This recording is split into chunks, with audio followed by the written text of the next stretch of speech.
નમસ્કાર, હું દીપલ. આપ જોઈ રહ્યા છો ગાંધીનગરની સૌપ્રથમ web news channel live Gandhinagar. તો આવો નિહાળીએ આજનું જીવતું ધબકતું ગાંધીનગર લાઈવ ગાંધીનગરની નજરે.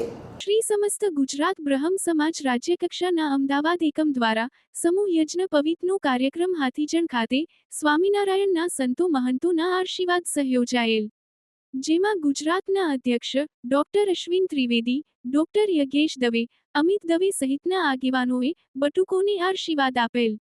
અનિલ જોશી અને સમગ્ર ટીમ દ્વારા સફળ આયોજન કરવામાં આવેલ, જેમાં મોટી સંખ્યામાં બટુકો અને ભૂદેવો પરિવાર સાથે હાજર રહેલ. મધ્યપ્રદેશના ડીજીપી વરિષ્ઠ ડોક્ટર વરુણ કપૂર ગુજરાતની મુલાકાતે આવ્યા હતા. ગુજરાત પ્રવાસ દરમિયાન તેમણે રાષ્ટ્રીય રક્ષા યુનિવર્સિટીની મુલાકાત લીધી. ડોક્ટર વરુણ કપૂરે એડવોકેટ ડોક્ટર અશ્વિન ત્રિવેદી સાથે મુલાકાત કરી હતી. અમિત જોશી, દર્શના ઠાકર, મનોજ જોશી, શંકરસિંહ ગોહિલ, રમેશ પટેલ પણ ઉપસ્થિત રહ્યા હતા. મુલાકાત દરમિયાન રાષ્ટ્રીય સુરક્ષા, કાનૂની જાગૃતિ અને સાયબર ગુનાઓને અટકાવવા માટેના ઉપાયો અંગે ચર્ચા કરવામાં આવી. વીએચટી ન્યૂઝ સાથેની ખાસ વાતચીતમાં ડો.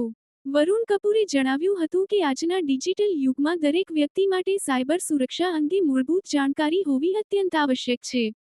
તેમણે કહ્યું કે દેશમાં સાયબર ક્રાઇમના બનાવોમાં સતત વધારો થઈ રહ્યો છે.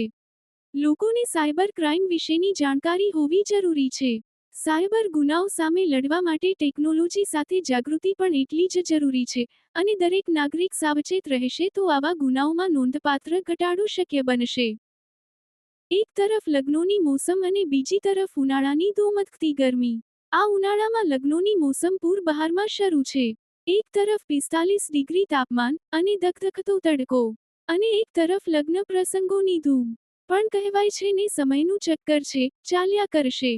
ગરમી એનું કામ કરશે. પણ એક વાત તો છે કે આજકાલ આવી ગરમીમાં પણ ખૂબ મજાથી લગ્નો યોજાય છે.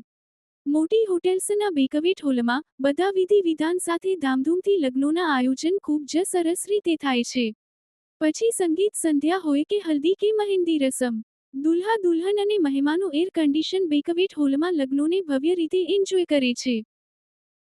તો દર્શક મિત્રો, આપે અનુભવ્યો ગાંધીનગરનો ધબકાર. આપની આસપાસ બનતી આવી જ ઘટનાઓની જાણકારી અમારા સુધી પહોંચાડવા માટે સ્ક્રીન પર દર્શાવેલ નંબર પર વોટ્સએપ દ્વારા અથવા ઈમેલ આઈડી પર મેલ કરીને આપ અમારો સંપર્ક કરી શકો છો. ધન્યવાદ.